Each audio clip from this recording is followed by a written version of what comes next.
អ្នកប្រាជ្ញខ្មែរបានបន្សល់ទុកនៅអត្ថន័យឬក៏និយមន័យរស់ជាច្រើនទៅតាមខ្លឹមសារផ្សេង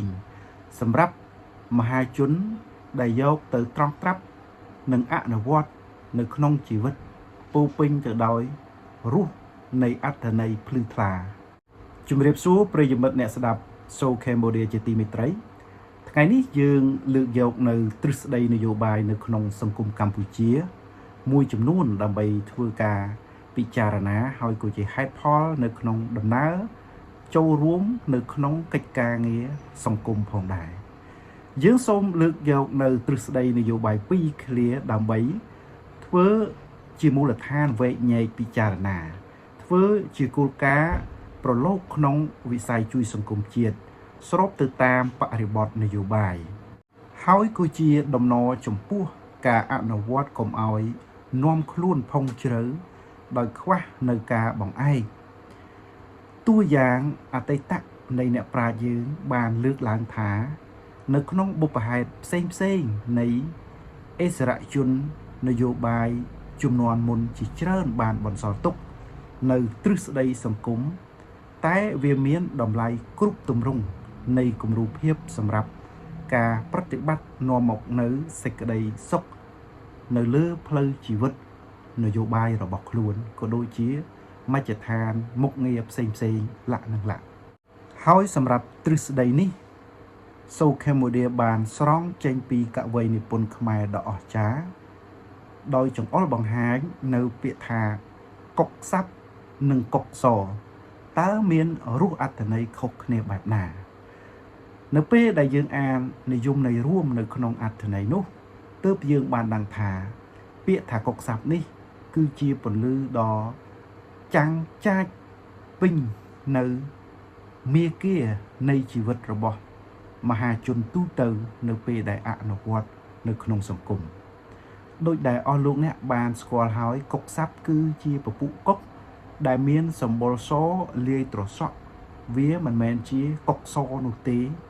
ហើយវាគឺជាសត្វមួយដែលពុព្រានពិបាកនៅក្នុងការតាមប្រម៉ាញ់និងមើលឃើញអំពីដំណើរចូលនៃការរកចំណីរបស់ពួកវាតាមតំបន់វាលស្រែឬក៏ព្រៃប្រប្រាស់ទឹកណាស់ក៏ព្រោះតែពណ៌របស់វាដែលជាធម្មជាតិបានរំលេចឲ្យខ្លួនវាគឺមានលក្ខណៈបែបសម្ងាត់កិច្ចចេញពីការប្រមាញ់របស់មនុស្សផ្សេងបានច្រើនភាគរយដែលជាលក្ខណៈធម្មជាតិរបស់ពពុះសត្វកុកសត្វនេះរួចទៅហើយដូច្នោះហើយអ្នកប្រាជ្ញខ្មែរបានលើកឡើងថា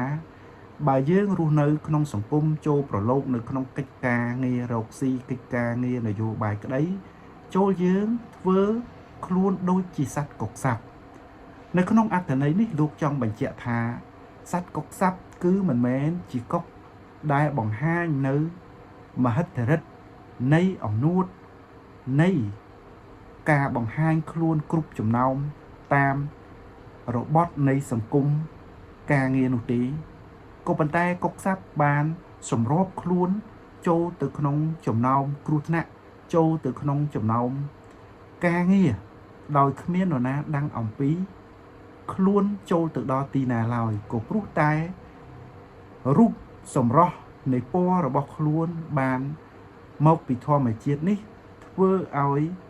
សត្រូវឬក៏អ្នកប្រមាញ់ទាំងឡាយបានមើលរំលងនៅភាពឆ្លៀសវៃប្រកបទៅដោយការមុះមុតនៅក្នុងការស្វែងរកអ្វីដែលខ្លួនចង់បានហើយមិនមានចំណាប់អារម្មណ៍ពីអ្នកផងទាំងឡាយនៃសមត្ថភាពរបស់ខ្លួន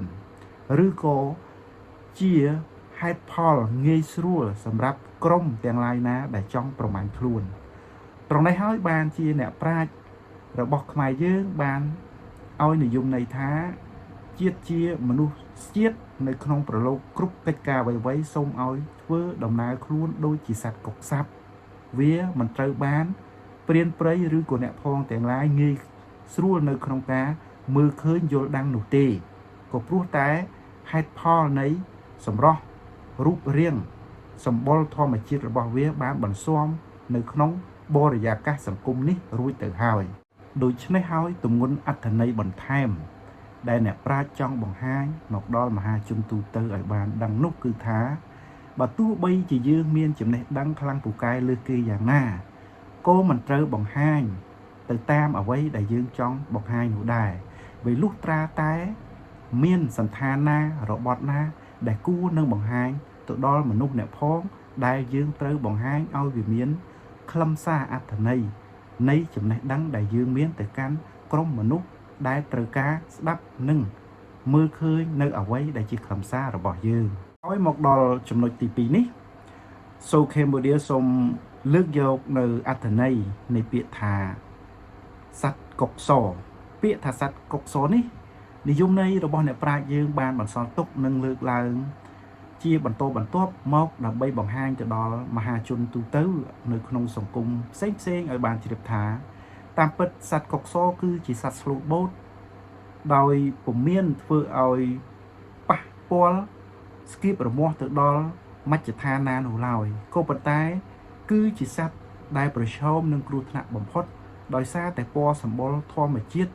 របស់សត្វកុកសនេះនិយមន័យនេះគឺអ្នកប្រាជ្ញយើងមិនបានដាក់បន្ទុកឬផ្ដល់កំហុសឲ្យសត្វកុកទេវាគឺជាធម្មជាតិវាហាក់បីដូចជាថា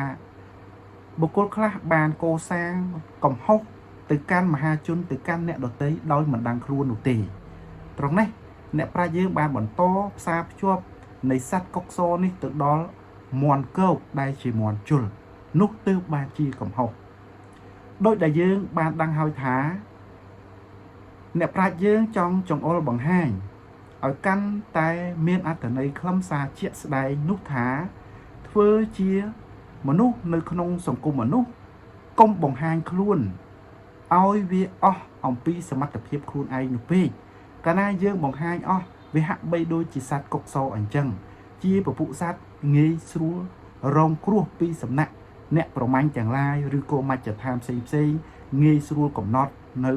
អត្តសញ្ញាណរបស់ខ្លួនក៏ប៉ុន្តែអ្វីដែលជាការដាក់បន្ទុកកំហុសដែលអ្នកប្រាជ្ញយើងបានសង្កត់ធ្ងន់នោះគឺទៅលើសត្វមន់គោកនិងសត្វមន់ជុលទៅវិញនោះទេជាធម្មតាដែលយើងបានដឹងជាទូទៅគឺសត្វមន់តែងតែការពារទីការពារអ្វីៗដែលនៅជុំវិញមជ្ឈដ្ឋានរបស់ខ្លួនដែលជាដែនដីខ្លួនគេតែងតែបន្លឺសំឡេងរងាវប្រាប់ទៅអ្នកដទៃដែលនៅក្បែរតំបន់ខ្លួនថាទីនេះគឺជាដែនកន្លែងរបស់គេទាំងដែលខ្លួនគេនេះមិនមានសមត្ថភាពនៅក្នុងការគ្រប់គ្រងបាននោះឡើយតែភាពមោះមុតហ៊ានប្រឆាំងហ៊ានជល់គឺជាចំណុចគ្រោះថ្នាក់ដែលធ្វើឲ្យមន់ងាយស្រួលរងគ្រោះដោយជាក់ស្ដែងយើងចង់និយាយទៅកាន់មជ្ឈដ្ឋានមនុស្សមួយចំនួនថាអ្នកខ្លះប្រើអំនួតអួតអាងយ៉ាងកាងទីដែលធ្វើឲ្យខ្លួនឯងរងគ្រោះនិងប្រឈមនៃការស្រឡាញ់ស្អប់ដោយមិនដឹងខ្លួនសម្រាប់មន់គោកក៏ដូចនោះដែរគឺតែងតែប្រើប្រាស់នៅកម្លាំងរបស់ខ្លួនដើម្បីតតាំងជាមួយនឹងគូភាគីដែលមកជាយីនៅតំបន់ខ្លួនមានន័យថាពពួកសត្វនេះគឺមិនមានប្រាជ្ញានៅក្នុងការប្រើប្រាស់បញ្ជារាល់ហានិភ័យដែលកើតឡើងចំពោះខ្លួននោះទេក្រៅតែអំពីយកកម្លាំងទៅតតាំងជាមួយនឹងដៃគូហើយការបង្ហាញខ្លួនរបស់ពួកគេគឺងាយស្រួលធ្វើឲ្យអ្នកប្រមាញ់ផ្សេងចាប់អារម្មណ៍និងកំណត់បានថាតើជាប្រភេទសមត្ថភាពនៃសត្វនេះមានកម្រិតដល់ណានៅក្នុងនិយមន័យនោះផងដែរក៏យើងត្រូវតែផ្សារភ្ជាប់នឹងអត្ថន័យទៅកាន់បុគ្គលមួយចំនួននិងមនុស្សផ្សេងដែលមានអាកប្បកិរិយាបុគ្គលិកលក្ខណៈអត្តចរិតហាក់បីដូចជាដំណើរចូលនៃជីវិតសត្វមន់ជុលនេះផងដែរ